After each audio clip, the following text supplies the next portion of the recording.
नमस्कार दोस्तों, आप सभी का स्वागत है आपके अपने YouTube channel Ashok Chawla education app पर। दोस्तों, हम पढ़ रहे थे बीकानेर का इतिहास से संबंधित। देखिए, पुराने वीडियो में हमने राव बीका को पढ़ लिया, राव नरा को पढ़ लिया और उसके बाद उसका जो छोटा भाई था राव नरा का, उसके बारे में हमने पढ़ लिया था। उसके बाद हम आज पढ़ रहे हैं जो कि बीकानेर के इतिहास से संबंधित अगला पार्ट में, जिसमें हम पढ़ेंगे राव जेत सिंह या फिर राव जेत्र सिंह।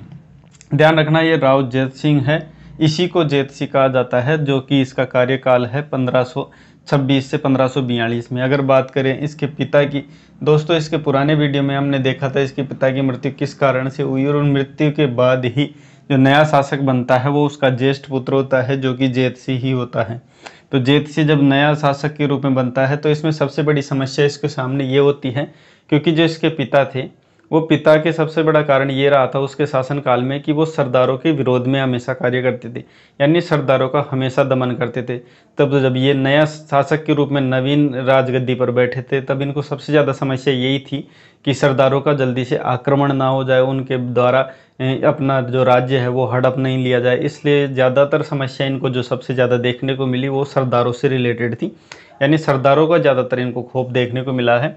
तो बात करते हैं, देखिए राव जेत सिंह, हालांकि इससे संबंधित अगर हम बात करें तो देखिए जब हमने जो जोधपुर का इतिहास पढ़ा था उसमें जब राव मालदेव को हमने पढ़ा था तो राव मालदेव से ही कनेक्टिंग थे, इसलिए हमने ये चीज़ें ज़्यादातर हमने राव मालदेव के संबंधित पढ़ ली थी। लेकिन ये जो बीकानेर का इतिहास जो टच होता है वो होता है बीकानेर के इतिहास से संबंधित, यानी जोधपुर के इतिहास से।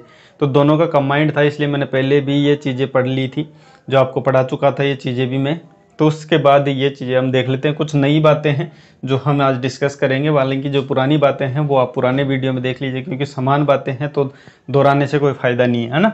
तो पुराने वीडियो में आप देख सकते हैं, पिता का नाम लूणकर्ण था, जो कि इससे पुराने वीडियो यानी इससे पहले वाले वीडियो, पिछले वीडियो में हमने ये देखा था कि राव लूणकर्ण थे। उनसे सबसे ज़्यादा समस्या किस बात की रही थी, अपना शासनकाल चलाते समय उसको किस दौरान कौन कौन से युद्ध करने पड़े थे, वो सभी हमने डिटेल से कल पढ़ लिया था। अगर किसी ने कल वाला वीडियो नहीं देखा तो वो ज़रूर देखें, क्योंकि उससे संबंधित या अगर आपको बीकानेर का इतिहास पढ़ना है संपूर्ण तरीके से अगर समझना है तो पुरानी क्लास आप ज़रूर देखें। तो देखिए, इसके पिता थे राव लूणकर्ण, ठीक है, राव समझ लीजिए इसके आगे, क्योंकि बीकानेर के जितने भी शासक थे वो अपने नाम के आगे राव लगाते थे।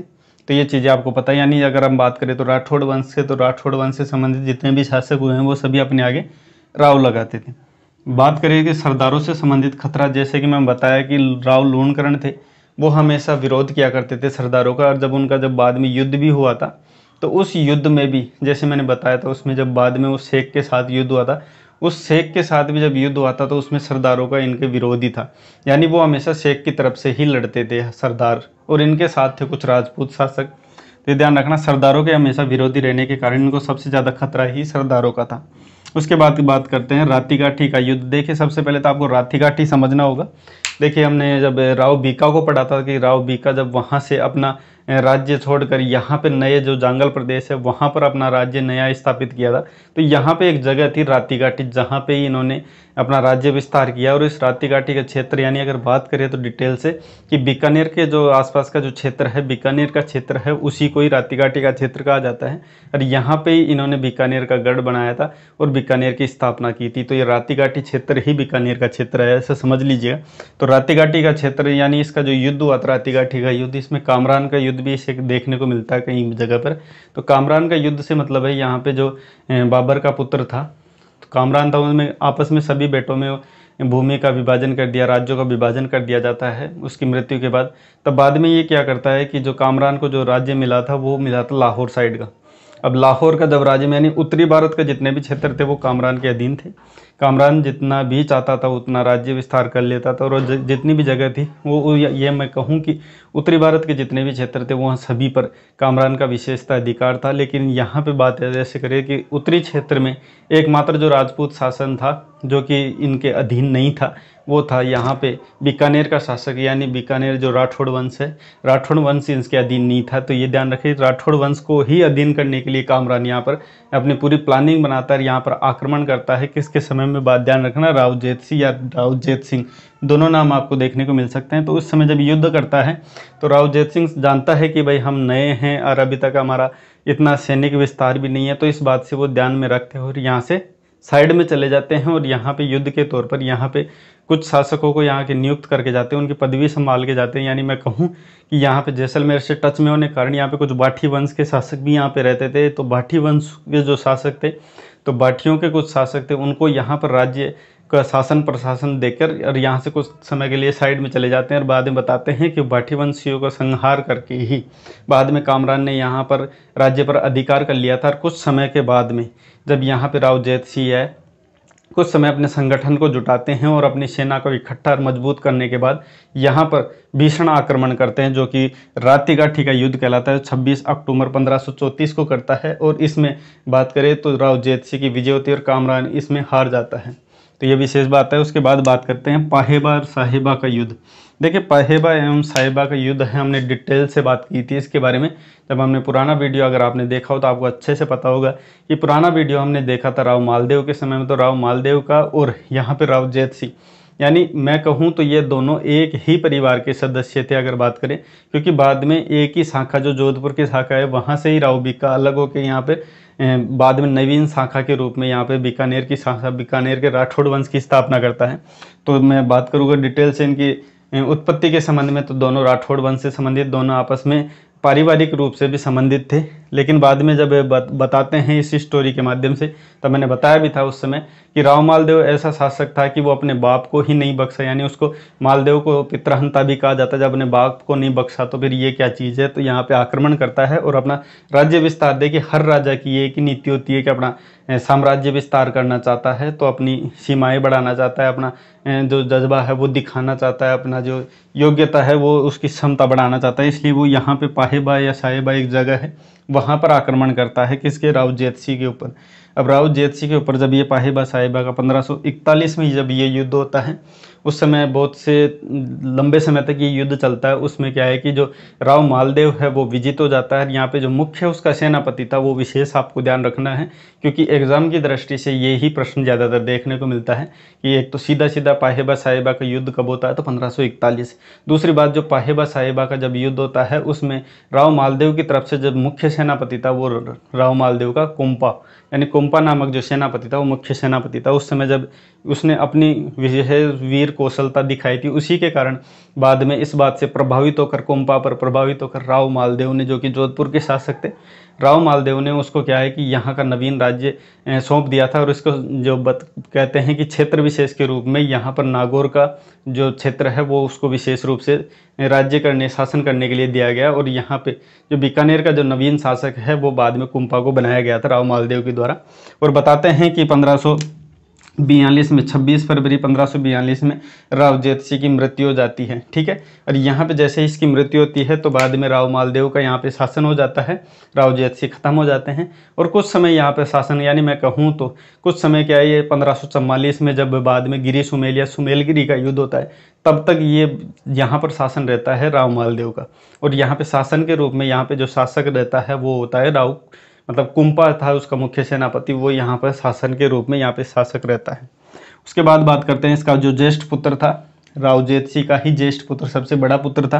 हालांकि मैंने इसमें बताया नहीं, लेकिन मैं बता देता हूँ।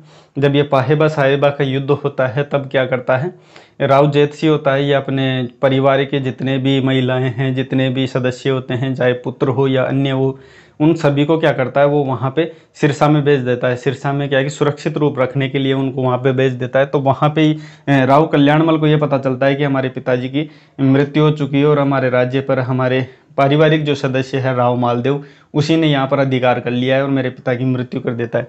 अब इसके पास चारा क्या रहता है कि अब ये तो सामान्य शासक रहता है, कोई इसके पास बड़ी सेना नहीं रहती। उस समय ये कुंवर कह सकते हैं हम इसे, उस समय जो पूर्ण रूप से राजा भी नहीं था। हालांकि पिता की मृत्यु होने के बाद राजा घोषित कर दिया जाता है, लेकिन फिर भी वो एक कुंवर के रूप में ही थे उस समय।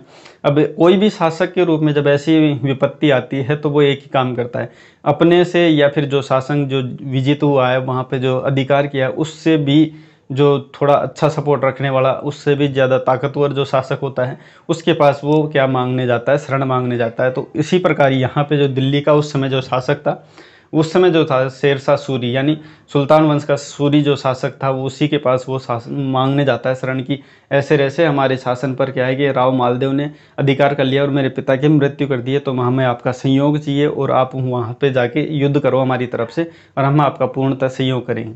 इस प्रकार कहते हुए यहाँ पे क्या है कि राव जो कल्याणमल है वो जाता है शेरशाह सूरी के पास। इसके शासनकाल की अगर बात करें, हालांकि ज़्यादातर पूछा नहीं जाता लेकिन फिर भी आपको पता होना चाहिए, 1544 से 1574। 1544 है इसलिए है क्योंकि देखिए इसके गैप होता है 1542 से 44, ये 2 सालों का गैप है। वो इसीलिए है क्योंकि यहाँ पे राव मालदेव का 2 साल तक शासन रहता है। 1544 में एक विशेष प्रकार का युद्ध होता है, सुमेलगिरी या गिरी सुमेल दोनों प्रकार से देख सकते हैं क्योंकि बदल के भी आ सकता है नाम। तो सुमेलगिरी या गिरी सुमेल का युद्ध होता है 1544 में। इसमें क्या है कि राव जो कल्याणमल होता है वो शेरशाह सूरी की मदद से यहाँ पर आक्रमण करता है राव मालदेव पर, और राव मालदेव को विशेषतः जो शेरशाह सूरी है वो हरा देता है। और हराने के बाद राव मालदेव यहाँ से चला जाता है। और बताते हैं ऐसा कि राव मालदेव यानी जोधपुर पर भी शेरशाह सूरी का अधिकार हो जाता है और बीकानेर पर भी शेरशाह सूरी का अधिकार हो जाता है, और बीकानेर की जागीर है या बीकानेर का जो राज्य है वो दे दिया जाता है राव कल्याणमल को। अब जब 1544 में जब ये सुमेलगिरी का युद्ध विजित हो जाता है शेरशाह सूरी के द्वारा, तो यहाँ पे जो नवीन शासक रूप में जो बनता है वो जो राव जेत सिंह का ज्येष्ठ पुत्र है राव कल्याणमल यहाँ पे शासक रूप में बन जाता है। और बताते हैं कि उस समय जब शेरशाह सूरी की जब मृत्यु हो जाती है तो उसके बाद जो मुगल सत्ता वापस इसमें आती है, क्योंकि मुगल सत्ता को ही विजित करके शेरशाह सूरी यहाँ पे आया था। तो बताते हैं कि मुगल अधीनता स्वीकार करने वाला जो प्रथम शासक था बीकानेर का, ये ध्यान रखना, बीकानेर का, राठौड़ वंश का नहीं कह रहा मैं, बीकानेर का जो प्रथम शासक था वो ये था राव कल्याणमल। ये अपने जो पुत्र इसका होता है कुंवर राय सिंह, इसको लेकर वहाँ पर राज दरबार में जाता है। आपको पता हो मैंने पहले भी बताया था कि 1570 में अकबर के द्वारा नागौर दरबार लगाया था नागौर में। वो वहाँ पर सभी जितने भी राजस्थान के शासक थे वो मुख्यतः सभी शासक वहाँ पे अधीनता स्वीकार करने गए थे। तो उसकी डिटेल्स मैंने बता चुकी है आपको, पहले भी मैंने वीडियो में ये डिस्कस कर दिया है कि मतलब नागौर दरबार लगाने का मुख्य कारण क्या था। हालांकि अधीनता स्वीकार करवाना मुख्य कारण, लेकिन उसमें इसने कारण ऐसा घुमा फिरा के बताया था कि नहीं मैं यहाँ पे जो राहत कार्य के लिए एक झील का निर्माण करवा रहा हूँ, हालांकि ऐसा कुछ नहीं था। उसमें अधीनता स्वीकार करना उसका मुख्य कारण। तो 1570 में नागौर दरबार लगाया जहाँ पे ये अधीनता स्वीकार कर लेता है जाकर। तो राव कल्याणमल बीकानेर का प्रथम शासक था जो कि अपने पुत्र के साथ जाता है और वहाँ पे अधीनता स्वीकार करके स्वयं तो वापस आ जाता है, लेकिन उसका जो पुत्र होता है राव राय सिंह वो वहाँ पे जो अकबर है उसकी अधीनता स्वीकार करने के बाद वहाँ पर सेवा कार्यों में लग जाता है। अब ये ध्यान रखना, मुगल वहाँ पे सेवा कार्य में, ये ही इसका ज्येष्ठ पुत्र होता है राव कल्याणमल का, और बाद में यही जाके अगला शासक बनता है। इसके एक छोटे भाई की भी बात करते हैं जो कि विशेषता पढ़ा जाता है। तो ध्यान रखना, जो पृथ्वीराज राठौड़ है वो छोटा पुत्र होता है राव कल्याणमल का। अब ये जब इसको एक नाम विशेष ध्यान रखें, पीथल के नाम से इसको विशेषता जाना जाता है, क्योंकि पाथल और पीथल आपने पहले भी नाम सुना होगा जब मैंने पढ़ाया था बीच में, तब उसमें मैंने पाथल पीथल की बात की, जिसमें जो पीथल है वो थे पृथ्वीराज राव राठौड़ थे, और जो पाथल थे वो थे हमारे महाराणा प्रताप। तो उससे संबंधित हमने पुरानी वीडियो में भी बात की थी किस प्रकार इनको क्यों कहा जाता है। तो पुराने वीडियो आपने देखे होंगे तो वो ज़्यादा डिटेल से मेरे को बताने की आवश्यकता नहीं है। जो बच्चा रेगुलर इन क्लासों को देख रहा है उनको बहुत सी चीज़ें तो वैसे डायरेक्टली समझ में आ गई होगी। तो बात करते हैं पृथ्वीराज राठौड़ को जो विशेष पढ़ा जाता है वो इसलिए पढ़ा जाता है क्योंकि ये संस्कृत एवं डिंगल के साहित्य के सबसे प्रमुख उस समय जो दरबार की अगर बात करें, ये उस समय जो दरबार में थे वो थे अकबर के दरबार के ही ये दरबारी थे, और यहाँ पे संस्कृत और डिंगल के साहित्यकार बहुत ही अच्छे साहित्यकार माने जाते हैं।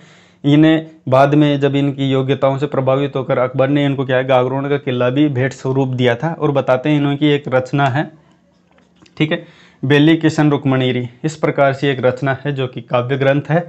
इस पे बताते हैं कि दुर्साहाड़ा ने इस पर यह कहा था कि ये एक 5वां वेद है और 19वां पुराण है। इतना मतलब प्रभावित था इससे, जो इसका जो रचना थी काव्य थी उससे इतना ज़्यादा प्रभावित हुए कि इन्हें दुर्साहाड़ा ने 5वां वेद कह दिया और 19वां पुराण कह दिया। तो देखिए ये प्रश्न बनने लायक है, विशेष ध्यान रखिए कि 5वां वेद किसने कहा है और किसके लिए कहा है। तो इस कविता का भी जो काव्य है इसका भी पता आपको रखना है, बेली रुक्मणीरी, ठीक है, बेली किशन रुक्मणीरी। इसकी मृत्यु की अगर बात करें तो 1600 में इसकी मृत्यु हुई थी जो कि मथुरा में हुई थी, और इसे विश्रांत घाट पर इसकी मृत्यु हुई थी। तो ये ध्यान रखना, ये थी डिटेल्स आज के संबंधित वीडियो की। इसके बारे में नेक्स्ट बात करेंगे हम कुंवर राय सिंह, जो बाद में राव राय सिंह के नाम से नवीन शासक के रूप में आपके सामने अब प्रस्तुत होगा अगले वीडियो में। अभी के लिए इतना ही। वीडियो हमारा कैसा लगा, वीडियो अच्छा लगा हो तो वीडियो को जरूर लाइक करिए। और देखिए, रेगुलर आप क्लास में बन रहे हो तो देखिए आपको पता होगा कि किस प्रकार हमारी क्लासें हैं। और आप देखिए, नोट्स तो रेगुलर इसके बनाते रहिए, क्योंकि बिना नोट्स के आपकी तैयारी धीमी पड़ सकती है। क्योंकि आपके जैसे कि सरकार की प्रक्रिया चल रही है, उस हिसाब को देखते हुए एग्ज़ाम कब भी करी जा सकती है। यानी आपकी जो एग्ज़ाम डेट बताई गई है जुलाई में, वो फिक्स लग रही है अभी। जितना सरकार प्रभावी रूप से इसको ध्यान दे रही है, तो उस हिसाब से आपको भी तैयारी में कमी नहीं रखनी है। रेगुलर जैसे मैं अपने सिलेबस के अकॉर्डिंग तो उसके ज़्यादा ही मैटर देने का प्रयास कर रहा हूँ। तो दोस्तों, मिलते हैं नेक्स्ट वीडियो में। वीडियो देखने के लिए आपका बहुत बहुत धन्यवाद।